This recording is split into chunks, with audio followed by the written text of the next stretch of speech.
Hola, muy buenos días o muy buenas tardes para quienes estén viendo esta presentación. Me presento nuevamente, soy la profesora Mireya Lara Díaz, profesora de Estado en Química, Biología y Ciencias Naturales de la Universidad de Santiago de Chile.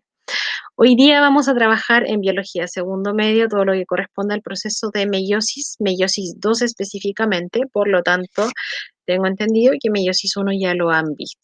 Para ir aclarando algunos conceptos, hoy el tiempo. La meiosis produce células haploides. Haploides es que tiene la mitad de material genético, en este caso los gametos, que son el ovocito secundario y el espermatozoide.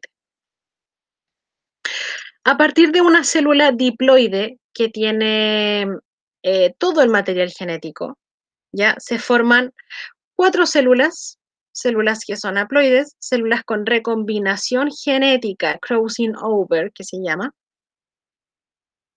Y gracias a la combinación genética, a la variabilidad genética que se va a generar, todos nosotros somos diferentes entre sí a pesar de tener todos ADN, pero lo tenemos distribuidos todos de diferente forma y que nos da a nosotros la diferenciación, porque yo soy diferente a la otra persona, a mi amigo o a mi amiga. Hay dos partes, la meiosis 1, que es la fase reduccional, y la meiosis 2, que es parecida a la mitosis convencional. Con la meiosis tiene dos fases, ¿ya? La meiosis 1, la meiosis 2. Pro, meta, anatelo. Profase, metafase, anafase, telofase. En meiosis 1 está la profase 1, la metafase 1, la anafase 1 y la telofase 1.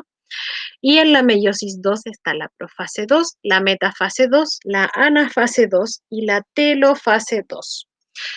Es importante resaltar esta parte que es súper importante y específica, que dentro de la primera división meiótica, la profase 1 tiene 5 pequeñas etapas. Leptoteno, cigoteno, paquiteno, diploteno y diacinesis. Después de eso, continuamos a la metafase 1. ¿Ok? Vamos a especificar. En el leptoteno, los cromosomas se condensan, sí, se ven en filamentos largos dentro del núcleo y se hacen visibles.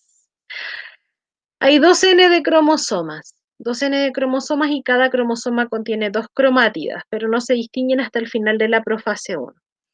Los cromosomas están unidos a la membrana nuclear interna, que son las placas que van a unirse por un armazón proteico, ¿ya? Que los va a recorrer a lo largo del cromosoma. Y a lo largo de estos cromosomas van apareciendo pequeños engrosamientos llamados cromómeros. Aparecen los cromómeros, ¿ya?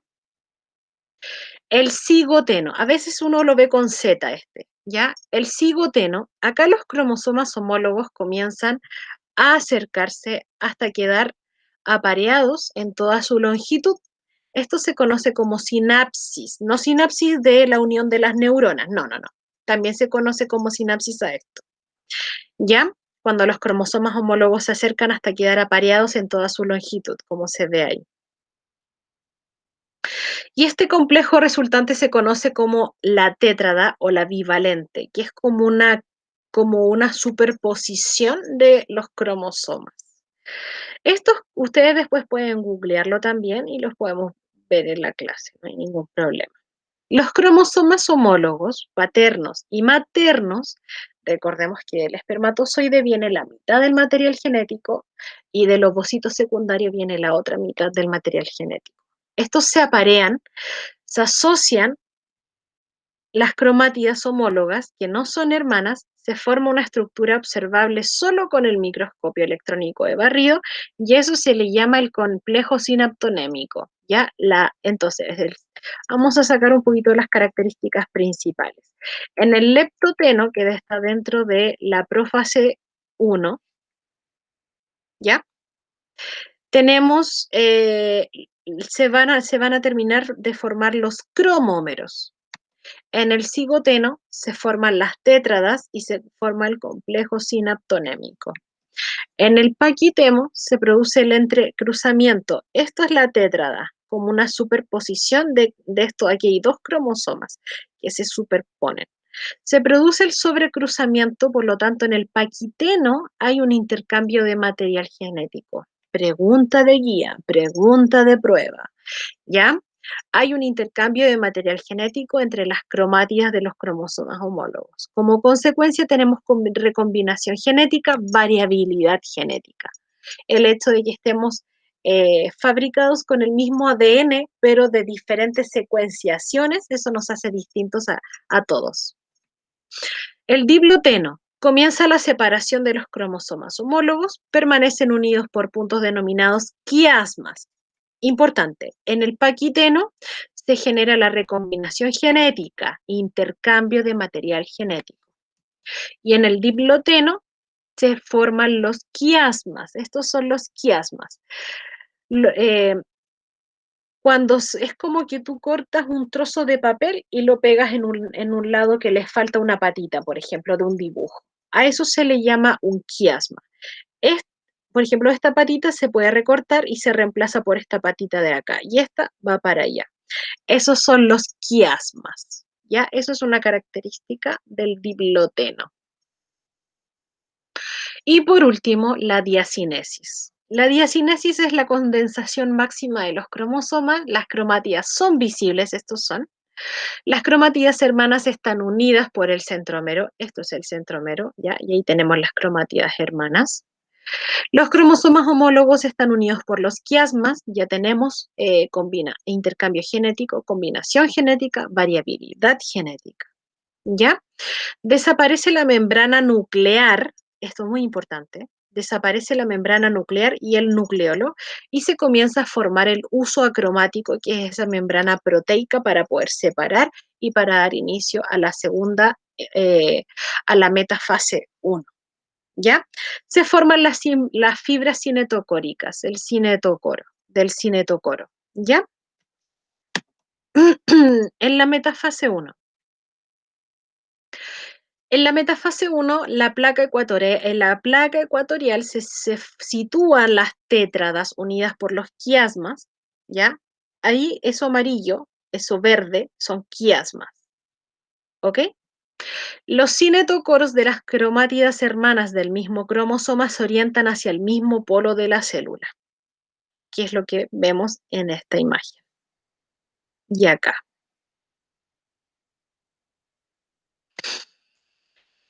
En la anafase 1 se separan los cromosomas homólogos. Adiós, uno para allá, otro para acá.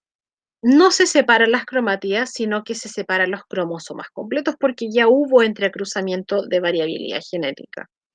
Los cromosomas están recombinados. Finalmente, al final, valga la redundancia, de la anafase 1 tenemos dos juegos de cromosomas separados en los polos opuestos de la célula, uno de cada par, por lo que es en esta fase cuando se reduce a la mitad el número de cromosomas. O sea, en la anafase 1 se reduce a la mitad el número de cromosomas. Luego en la telofase 1 reaparece la membrana nuclear y el nucleolo,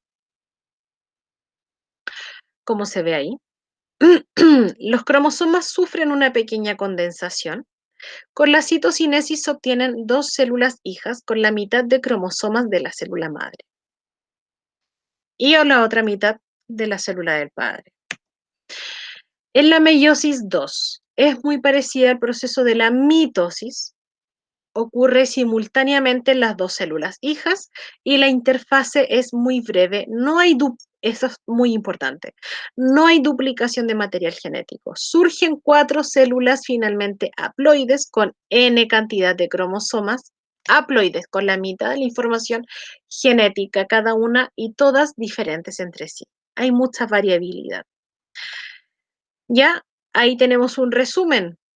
Ya, leptonema, cigotema, paquitema, diplotema, diacinesis, metafase 1, la anafase 1 temprana, la anafase 1 tardía, la telofase 1, la interfase, la profase 2, la metafase 2, la anafase 2, la telofase 2, las tétradas y los granos de polen jóvenes, ya recién formados, en este caso.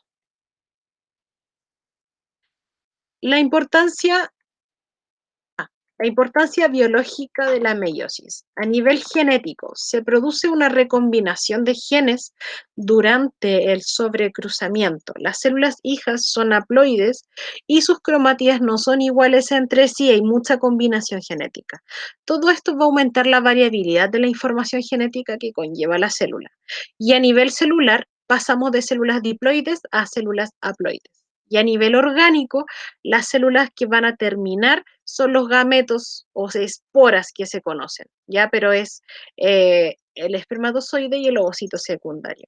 Y cuando se unen estos dos, se genera una célula diploide con toda la información genética, ¿ya? La importancia del sobrecruzamiento que ocurre acá en ay, que ocurre acá en la meiosis, que sin sobrecruzamiento no tendríamos variabilidad. Imagínense que aquí, este negrito, vamos a ver el pelo oscuro. El pelo oscuro se mantiene ahí, se mantiene ahí y se mantiene ahí. Acá en el amarillo nunca. Fíjense con sobrecruzamiento. El pelo oscuro está en estas que son como de color damasco. Fíjense aquí en la formación de las tétradas, se van aquí hay quiasmas cuando se intercambian las patitas. Y el pelo oscuro finalmente va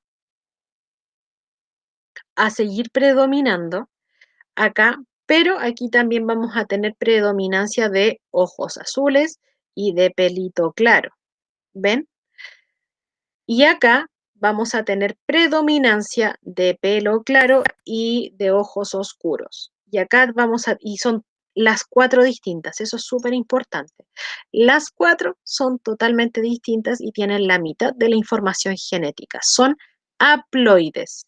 Si yo uno una célula haploide con otra célula haploide, se forman, se forma una célula diploide, pero tiene que ser una femenina con una masculina, no dos femeninas ni dos masculinas. ¿Ok? En este caso, un resumen. El, el ciclo diploide, la mayoría de las veces ocurre en las células animales. Partimos con 2N, con una diploidía. Ocurre la meiosis, genera una haploidía que da origen a los gametos, a los espermatozoides y a los ovocitos secundarios. Se unen ambos gametos no sé, del padre, de la madre, y se forma un cigoto que es la primera célula diploide que da origen a un nuevo ser humano. ¿Ya? La mitosis versus, estoy pasada en la hora, versus la meiosis, así es que vamos a dejarlo hasta acá para no alargarlo más y porque, bueno, de todas formas nos faltaba súper poquito acerca de conclusiones, pero que eso lo podemos resolver la clase siguiente. Pido de ustedes, chicos, que estén súper, súper bien. Les dejo un abrazo a cada uno de ustedes y nos vemos en clases. Chao.